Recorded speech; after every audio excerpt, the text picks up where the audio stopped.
आज की वीडियो में मैं बात करने जा रहा हूँ द कंजरिंग 2 के बारे में। द कंजरिंग मैं ऑलरेडी एक्सप्लेन कर चुका हूँ और इसी मूवी का दूसरा पार्ट आज की वीडियो में मैं आपको एक्सप्लेन करने जा रहा हूँ। तो शुरुआत करते हैं इस मूवी के एक्सप्लेनेशन को। इस मूवी की शुरुआत में हमें दिखाया जाता है एड और लॉरेन एक घर में इन्वेस्टिगेट करने आए हैं और वो उस घर में कैमरा सेटअप्स कर रहे होते हैं। जो लड़का ये कैमरा सेटअप कर रहा होता है वो पहली द कंजरिंग मूवी में भी था, अगर आपको याद हो तो उसका नाम था ड्रीम। तभी दिखाया जाता है कि एड और लॉरेन पूरी फैमिली के साथ एक टेबल पे बैठे होते हैं और वो उनसे कहते हैं आप रोशनी की तरफ अपना ध्यान लगाइए, क्योंकि अगर आप रोशनी पे फोकस करेंगे तो वो आपका बचाव करेगी। और तभी सब अपनी आंखें बंद कर लेते हैं। जैसे ही लोरेन भी आंखें बंद करती तो वो अपनी एक विजन में चली जाती है, यानी हम कह सकते हैं कि वो आत्माओं की दुनिया में चली जाती है एक तरह से, जहाँ वो असल में ये देखना चाहती है कि इस घर में क्या हुआ था। लोरेन सीढ़ियां चढ़कर ऊपर जाती है, वहाँ एक कमरे का दरवाजा खुला होता है। जब वो अंदर देखती है तो एक पति पत्नी बैठे होते हैं और फिर दिखाया जाता है कि जैसे किसी किलर ने उन्हें मारकर उनकी हत्या की हो। बिल्कुल वैसे ही लोरेन भी अपने विजन में गोली चलाने की पोजीशन में आती है और उन्हें मार देती है। वहीं पर एक लेडी चिल्लाने लगती है ये तुमने क्या कर दिया, लेकिन अपने विजन में लोरेन उसे भी मार देती है। और जब ये सीन मिरर में रिफ्लेक्ट होता है तो हमें असली किलर की शक्ल दिखाई देती है कि उसने असल में सबको कैसे मारा था। फिर लोरेन एक दूसरे कमरे में जाती है जहाँ उनके बच्चे सो रहे होते हैं। लोरेन उन्हें भी एक एक करके मार देती है ताकि उसके विजन में समझ आए कि असल में क्या हुआ था। और जैसे ही वो उनकी आखिरी बेटी को मार देती है जो उसका बच्चा होता है, तो वो बहुत ही ज्यादा अफसोस करने लग जाती है। उसे लगता है कि ये बहुत ही बुरी चीज थी, जैसे कि लोरेन हर बार डर जाया करती थी। तभी दिखाया जाता है कि एक बच्चा यानी एक आत्मा लोरेन को पीछे से झांक रहा होता है। लोरेन उसका पीछा करती है। बच्चा सीढ़ियां उतरकर नीचे जाता है और लोरेन भी उसके पीछे पीछे नीचे उतर जाती है। तब दिखाया जाता है कि एड कहता है अब बस लोरेन तुम्हें वापस आ जाना चाहिए, लेकिन लोरेन उसे रिप्लाई कर दिया नहीं, ये आत्मा मुझे कुछ दिखाना चाहती है और वो उस बच्चे के पीछे चली जाती है। बच्चा उसे नीचे बेसमेंट में ले जाता है और वहाँ बहुत सारा पुराना सामान पड़ा होता है। लोरेन उसका पीछा करती है। जब वो बच्चा एक जगह रुककर भागता है तो उसके साथ साथ जितने भी ऊपर बच्चे मारे थे यानी उनके भाई बहन, सबकी आत्माएं लोरेन को दिखने लग जाती हैं और वो सब एक तरफ इशारा करते हैं जहाँ एक चीज कपड़े से ढकी होती है। लोरेन उसके पास जाकर उसके ऊपर से कपड़ा हटाती है और वो होता है एक मिरर। लोरेन अभी मिरर को देख ही रही होती है कि उसके पीछे से एक नन निकलना शुरू होती है। पहले वो दूर खड़े होकर उसे घूर रही होती है, फिर जब लोरेन पीछे पलट कर देखती है तो वहाँ कोई नहीं होता, लेकिन इस बार जब वो दोबारा पलट कर देखती है तो नन और भी पास खड़ी होती है। और तब लोरेन फिर पीछे देखती है लेकिन तब भी पीछे कोई नहीं होता। जब लोरेन तीसरी बार पीछे देखती है तो नन बिल्कुल उसके सामने खड़ी होती है और उसका गला पकड़ लेती है। बाद में लोरेन को समझ आता है कि असल में वो खुद ही अपने हाथों से अपना गला दबा रही होती है। जैसे ही वो अपना हाथ छोड़ती है नन उसे एक सिग्नल देती है कि उसने किसी को मार डाला है। इसी वजह से लोरेन बहुत ही बुरी तरह से डर जाती है और रियल वर्ल्ड में भी वो घबरा जाती है। तभी एड उसे जगा देता है। लोरेन अपने विजन से वापस आ जाती है। वो एड को बताती है कि उसने अपने विजन में एक नन देखी थी जो उसे ये संकेत दे रही थी कि उसने किसी को मार डाला है। फिर दिखाया जाता है एक स्कूल जहाँ बच्चे एक तरफ भाग कर जा रहे होते हैं और तभी दिखाया जाता है कि दो लड़कियां स्टेयर्स पर बैठकर आपस में बात कर रही होती है। उसमें से एक का नाम होता है जेनेट, जो इस मूवी की मेन कैरेक्टर है, और उसकी जो फ्रेंड होती है वो स्मोकिंग कर रही होती है। लेकिन तभी वो अपना सिगरेट जेनेट को पकड़ाती है और तभी ऊपर से टीचर आ जाती है। टीचर जेनेट के हाथ में वो सिगरेट देख लेती है और तब स्कूल का लास्ट पीरियड भी खत्म हो जाता है और सब बच्चों की छुट्टी हो जाती है। और तब जेनेट अपने स्कूल से वापस आ रही होती है और वहाँ पर उसका भाई जॉनी भी आ जाता है जो कि घर जाने लगते हैं। तभी उनकी बड़ी बहन मार्गरेट भी वहाँ पर आ जाती है और उनका एक छोटा भाई बिली भी होता है और ये चारों भाई बहन अपने घर पहुंच जाते हैं। उनके घर का पूरा नाम होता है हॉक्सन फैमिली, जो कि इंग्लैंड में रहती है। तभी हमें दिखाया जाता है उनकी मदर को, जिनका नाम होता है पैगी हॉक्सन। उनको वही टीचर का फोन आता है और उन्हें पता लगता है कि जेनेट के हाथ में सिगरेट देखी गई थी। पैगी जेनेट को इस बात पर डांटती है लेकिन जेनेट उन्हें समझाती है कि उसने सिगरेट नहीं पी है, सिर्फ उसकी फ्रेंड ने उसे हाथ में पकड़ाई थी इसलिए सिगरेट उसके हाथ में थी। लेकिन पैगी इस बात को नहीं मानती है। रात होती है और दिखाया जाता है कि उनका भाई जॉनी अपने टेंट में जाकर एक टॉय से खेल रहा होता है। टॉय का क्या रेफरेंस है ये जाके हमें आगे क्लियर हो जाएगा। फिर दिखाया जाता है जेनेट और मार्गरेट को जो एक रूम में होते हैं। दोनों बहनें ओजा बोर्ड के साथ खेलने की कोशिश कर रहे होते हैं। वो किसी आत्मा से कांटेक्ट करने की कोशिश कर रही होती हैं लेकिन बोर्ड में जरा से भी हरकत नहीं होती। फिर वो ओजा बोर्ड को नीचे रख देती हैं और सोने ही वाली होती हैं। जेनेट सो रही होती है। वो एकदम से किसी दूसरे रूम में शिफ्ट हो जाती है जहाँ पर एक सोफा पड़ा होता है और वो सोफे के पास कैसे पहुंच जाती है ये जेनेट को भी समझ नहीं आ रहा होता। जेनेट पहले इधर उधर देखती है और उसे लगता है शायद उसके साथ कोई मजाक कर रहा है और उसे नीचे ले आया है, लेकिन वहाँ कोई नहीं होता। फिर जेनेट अपने रूम के बाहर से दरवाजा नॉक करती है। उसकी बहन मार्गरेट दरवाजा खोलती है और पूछती है तुम बाहर कैसे चली। जेनेट कहती है मुझे नहीं पता, लेकिन वो इस बात को इतना सीरियसली नहीं लेते और सो जाते हैं। फिर हमें दिखाया जाता है कि एक इंटरव्यू में जिसमें एड और लोरेन बैठे होते हैं, एक आदमी उनसे सवाल करता है और प्रूव करने की कोशिश कर रहा होता है कि जो भी वो सब करते हैं वो सब झूठ है। इस वजह से एड को गुस्सा आ जाता है लेकिन लोरेन उसे शांत कर देती है और दोनों इंटरव्यू से बाहर आ जाते हैं। फिर दिखाया जाता है हॉक्सन फैमिली में कि जेनेट और जॉनी एक टॉय के साथ प्रैक्टिस कर रहे होते हैं। उस टॉय का नाम होता है क्रोक्ड मैन। तभी उनकी मदर पैगी आती है जो कि जॉनी से कहती है अब तुम सो जाओ, रात को अगर तुम्हें प्यास लगे तो मुझे मत जगाना, खुद ही पानी पी लेना। और जैसे ही रात को जॉनी को प्यास लगती है वो खुद नीचे किचन में जाकर पानी पीने लग जाता है। जब वो पानी पी रहा होता है तो उसकी नजर खिड़की से बाहर जाती है। वहाँ पे वो झूले लगे होते हैं, उसमें से एक झूला अपने आप हिलने लग जाता है। इस वजह से जॉनी डर जाता है और जल्दी से अपने रूम में वापस आ जाता है। फिर दिखाया जाता है जेनेट और मार्गरेट का रूम। मार्गरेट जागती है। पहले तो जेनेट सो रही होती है लेकिन फिर मार्गरेट देखती है कि जेनेट बैठे हुए किसी से बात कर रही होती है और वहाँ से दो आवाजें आ रही होती हैं। मार्गरेट जेनेट से पूछती है क्या हुआ, लेकिन जेनेट रिप्लाई नहीं नहीं करती। उसके सामने एक आदमी बैठा होता है जिससे जेनेट कह रही होती है हमारे घर से चले जाओ, लेकिन मार्गरेट को वो आदमी नहीं दिखता। जब वो उधर देखती है तो वहाँ कोई नहीं होता। मार्गरेट जेनेट को सुला देती है। फिर मार्गरेट दोबारा देखने लगती है। तब जेनेट खड़ी होती है और किसी और आवाज में बोलने लगती है, बिली से दूर रहो, हमें अकेला छोड़ दो, सुना तुमने? क्या कर रहे हो, यहाँ कोई नहीं है।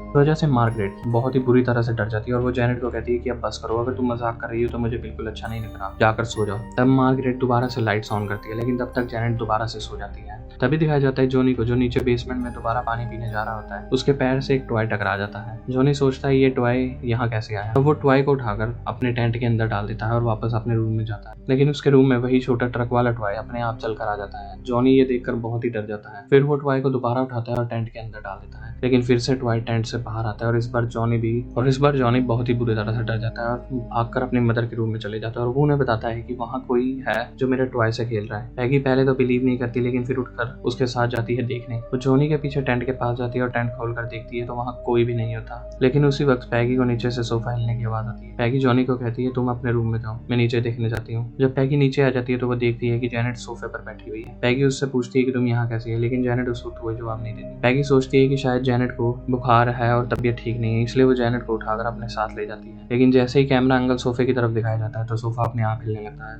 अगले दिन जेनेट लिविंग रूम में टीवी देख रही होती है। अचानक टीवी का चैनल अपने आप चेंज हो जाता है। जेनेट रिमोट उठाकर दोबारा से चैनल को चेंज करती है और रिमोट अपने पास रख लेती है, लेकिन दोबारा टीवी का चैनल अपने आप चेंज हो जाता है। इस बार रिमोट उसके पास भी नहीं होता। जेनेट घबरा जाती है और रिमोट को ढूंढने लगती है, लेकिन रिमोट कहीं भी नहीं मिलता। तभी फोन बजता है। जेनेट फोन उठाती है और उसकी मदर कॉल पर होती है। पैगी उससे बस ये पूछती है कि तुम ठीक हो, सब कुछ खाया पिया। जेनेट कहती है कि हाँ मैं ठीक हूँ, लेकिन उसकी नजर सोफे पर पड़ती है। वही और जिस रिमोट को वो ढूंढ रही होती है वो सोफे पर पड़ा होता है। जेनेट रिमोट उठाती है और चैनल चेंज करती है, लेकिन फिर से टीवी का चैनल अपने आप चेंज हो जाता है। इस बार टीवी थोड़ा डिस्टर्ब होने लगता है, खराब होने लगता है, जैसे पुराने जमाने के टीवी हो जाया करते थे। जेनेट टीवी के पास जाती है और उसे किसी तरह से ठीक करने की कोशिश कर रही होती है, लेकिन सिग्नल फिर भी नहीं आता। जब वो 3-4 बार टीवी को जोर से हिलाती है तब कैमरा दिखाता है सोफे पर कोई बैठा होता है। जैसे ही जेनेट पीछे मुड़कर देखती है उस वक्त सोफे पर कोई भी नहीं होता। फिर रिमोट वहीं पर गिर जाता है। जेनेट घबरा जाती है क्योंकि उसके आसपास कोई नहीं होता। इतने में पीछे से आवाज आती है ये मेरा घर है। ये सुनकर जेनेट बहुत ही बुरी तरह से डर जाती है और बहुत ही तेज चिल्लाती है। सीन कट होता है एड और लॉरेन के घर पे। एड लॉरेन से कहता है मैंने अपने सपने में एक आकृति देखी, सोचा अगर मैं इसे ड्रॉ कर दूंगा तो शायद ये मेरे दिमाग से निकल जाए। जब एड वो ड्राइंग बना रहा होता है लॉरेन उसे देखने आती है और वो और कोई नहीं नन होती है जो लॉरेन को अपने विजन में दिखाई दी थी। लॉरेन एड को कहती है ये कोइंसिडेंस नहीं हो सकता, हम दोनों ने एक ही तरह की नन को अपने सपने और विजन में देखा है। फिर दोस्तों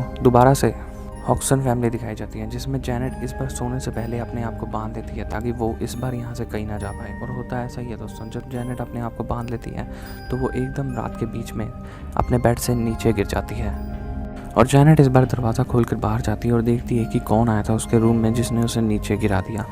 जेनेट उस टॉर्च से सोफे की तरफ फ्लैश करती है तो सोफा अपने आप हिलने लग जाता है। जेनेट बुरी तरह से घबरा जाती है और तुरंत अपने रूम में जाने लगती है। रूम में आकर जेनेट रूम का दरवाजा बंद कर देती है और उसके आगे एक चेयर रख देती है ताकि वो दरवाजा किसी भी तरह से खुल ना पाए। और जेनेट बेड पर आ जाती है। जैसे ही वो बेड पर आती है तो वो देखती है कि चेयर अपने आप हिलकर साइड हो जाती है और दरवाजा भी अपने आप खुल जाता है। तभी दिखाया जाता है कि उनके रूम की तरफ कोई आ रहा है। जेनेट टॉर्च हाथ में लेकर ब्लैंकेट के अंदर छुप जाती है, लेकिन उसका ब्लैंकेट कोई पीछे से खींच लेता है। जेनेट बहुत ही बुरी तरह घबरा जाती है। इसकी वजह से मार्गरेट भी जाग जाती है। जेनेट उसे कहती है रूम में कोई हो रहा है, लेकिन मार्गरेट कहती है नहीं यहाँ कोई नहीं है। तभी उन दोनों के बेड जोर से हिलने लग जाते हैं। दोनों बहनें डर के बाहर भाग के अपने मदर के रूम में चली जाती हैं। जेनेट अपनी माँ पैगी को कन्विंस करती है कि मैं सच कह रही हूँ, लेकिन उन्हें इस बार लगता है कि पैगी शायद दोबारा उनकी बात नहीं मानेगी, लेकिन वो उन्हें कहती है कि मैं सच बोल रही हूँ। और वो अपने शोल्डर पर एक बाइट मार्क भी दिखाती है, जिसे देखकर पैगी हैरान हो जाती है। वो उनके रूम में जाकर इधर उधर चेक करती है। जैसे ही पैगी बेड के नीचे देखती है तो उसे वहां पर एक ऊर्जा बोर्ड मिलता है। पैगी गुस्से में कहती है अब ये सब मजाक बंद करो, तुम्हारी वजह से मुझे नींद नहीं आ पा रही। और वो फिर से उनकी बात नहीं मान रही होती, लेकिन तभी कुछ ऐसा होता है। तुम सब सोने जाओ, बहुत हो गया तमाशा।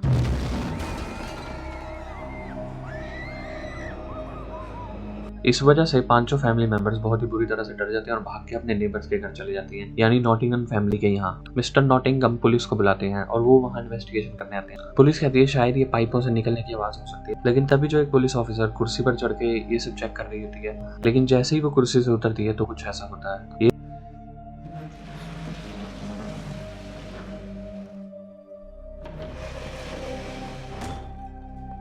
देखकर पुलिस भी बहुत बुरी तरह से हैरान हो जाती है और वो लोग कहते हैं हम इस केस में आपकी कुछ मदद नहीं कर सकते। तभी जो उसमें एक लेडी ऑफिसर होती है वो कहती है हम कुछ नहीं कर सकते, लेकिन कोई है जो इस केस में आपकी मदद कर सकता है। तब हमें दिखाया जाता है एड और लॉरेन का घर। लॉरेन एक नॉवल पढ़ रही होती है और उनकी बेटी जूडी टेबल पर कुछ अपना काम कर रही होती है। तभी उसे एहसास होता है कि पीछे से कोई निकला है और तभी लॉरेन जब जूडी को देखती है तो वो देखती है कि वो इस कमरे में नहीं है और वो उसे तलाश करने के लिए बाहर चली जाती है। जूडी कमरे के बाहर खड़ी होती है। लॉरेन उससे पूछती है कि बेटा यहाँ क्या कर रही है। जूडी इशारा करते हुए कहती है कि मम्मी वो कौन है, और तभी हमें दिखाई जाती है एक नन जो कि साइड वाले रूम के अंदर चली जाती है। लॉरेन उसका पीछा करते हुए उस रूम में जाती है। लॉरेन रूम में इधर उधर देखने लगती है लेकिन वहाँ एक टेप रिकॉर्डर पड़ा होता है जो अपने आप चलने लगता है। जब लॉरेन पीछे देखती है तो वहाँ एक नन की पेंटिंग लटकी होती है। तभी जो उस पेंटिंग के पास पड़ा हुआ लैंप होता है वो अपने आप बंद हो जाता है। लॉरेन उसे दोबारा ऑन करती है। सब कुछ नॉर्मल लगता है। जब वो रूम से बाहर जाने लगती है तभी दरवाजे और खिड़कियां अपने आप बंद हो जाती है और उस पेंटिंग के पीछे से एक नन की परछाई निकलती है। तभी हमें वही पेंटिंग दिखाई जाती है जिसमें ये द कंजरिंग 1 में एक केस को इन्वेस्टिगेशन करने उनके घर गए थे, यानी पैरेंट फैमिली के घर। उस पेंटिंग के पीछे से एक नन की परछाई निकलती है जो कि उस पेंटिंग के पीछे चली जाती है जो कि एड ने ड्रॉ करी थी। और उसके बाद कुछ ऐसा होता है।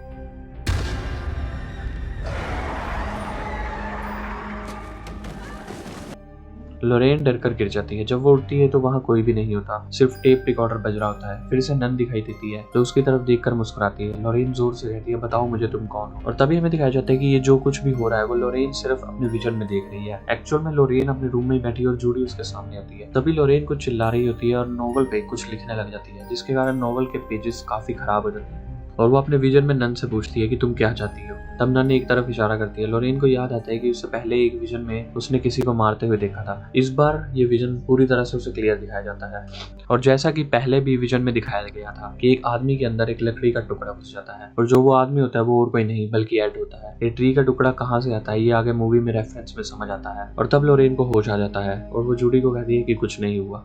और तो और जो इनके साथ एक बुक सेल्फ पड़ी है उसका भी एक स्ट्रॉन्ग रेफरेंस आगे है, ये मैं आपको आगे चलकर बताऊंगा, तो इस बुक सेल्फ को जरूर याद रखना। और तब सीन शिफ्ट होता है और दोबारा से आता है पैगी हॉक्सन के पास, जहाँ पर एक मीडिया रिपोर्टर आता है और वो उनसे बात कर रहा होता है। वो कहता है कि अगर आपके साथ कुछ गलत हो रहा है तो आप हमें बता सकती हैं। वो कहता है कि अगर हम ये चीज प्रेस में बताएंगे तो इससे आपकी मदद ही होगी, कोई मददगार आदमी जरूर आप तक पहुंच जाएगा इस मीडिया रिपोर्ट के जरिए। शुरुआत में तो पैगी इस चीज को अपोज कर रही होती है कि उसे फालतू में फेमस नहीं होना अपनी चीजों को लेकर, लेकिन बाद में वो मान जाती है और जो रिपोर्टर इन्हें ये सब चीज ऑफर करता है उसका नाम होता है मॉरिस ग्रोस। और ये रिपोर्टर अपनी टीम के साथ पहुंच जाता है हॉक्सन फैमिली, जहां जेनेट और मार्गरेट का इंटरव्यू लेना वो शुरू करते हैं। पहले तो जेनेट और मार्गरेट बिल्कुल नॉर्मल बिहेव करती हैं, लेकिन अचानक ही जेनेट एकदम से चेंज हो जाती है। मॉरिस उससे पूछता है कि तुम कौन हो। पहले मॉरिस कोशिश कर रहा होता है कि शायद वो इस आत्मा का नाम पूछ पाए, लेकिन वो कुछ रिस्पॉन्ड नहीं करती। लेकिन जब मॉरिस दोबारा से सवाल करता है, इस बार वो सवाल पूछने से पहले जेनेट नहीं कहता, वो कहता है कि जो आत्मा इसके अंदर आ चुकी है वो अपना नाम बताए। तब वो कहता है कि मेरा नाम है बिल विल्किंस और मैं 72 साल का हूँ। मॉरिस ग्रोस पूछता है तुम यहाँ से क्या चाहते हो। बिल कहता है ये मेरा घर है और तुम सब यहाँ से दफा हो जाओ, और वो और भी इस घर के बारे में डिटेल्स उन्हें बता रहा होता है। तभी उसी रात को दिखाया जाता है कि जब हॉक्सन फैमिली अपने नेबर्स के घर में सो रही होती है, लेकिन उनके घर में जो क्रूकमैन वाला टॉय होता है जोनी के टेंट के अंदर पड़ा होता है वो अपने आप बजने लग जाता है। और उनके नेबर के घर में एक डॉग होता है, जब उसे बाहर जाना होता है तो वो एक बेल बजाता है। वही बेल की आवाज जॉनी को भी सुनाई देती है। जॉनी उस डॉग के पास जाता है और दरवाजा खोल देता है, लेकिन तभी वो डॉग चेंज होने लग जाता है और वो बन जाता है वो क्रूकट में जो कि उस टॉय में होता है। वो जॉनी का पीछा करने लगता है ताकि उसे मार सके। जॉनी डरकर पीछे भागता है और अपने मॉम के पास आकर कहता है मेरे पीछे क्रूकट मैन आ रहा है। नेबर्स भी नीचे आ जाते हैं। पहले वो सोचते हैं कि शायद जॉनी ने कोई बुरा सपना देखा है, लेकिन तभी उन्हें भी आवाज आने लग जाती है और वो शैडो में देख सकते हैं कि कोई और आ रहा है। लेकिन जैसे ही कोई सामने आता है तो वो और कोई नहीं बल्कि जेनेट होती है। जेनेट अब एक अलग आवाज में बात कर रही होती है और जोर से चीख मारती है। घर का सारा सामान इधर उधर होने लग जाता है, घर की सभी लाइट्स टूट जाती हैं और जेनेट बेहोश होकर गिर जाती है। पैगी कहती है कोई जल्दी से डॉक्टर बुलाओ। तभी दिखाया जाता है कि फादर गॉर्डन एड और लॉरेन के साथ बैठे होते हैं और एक टेप रिकॉर्डर सुन रहे होते हैं। वो वही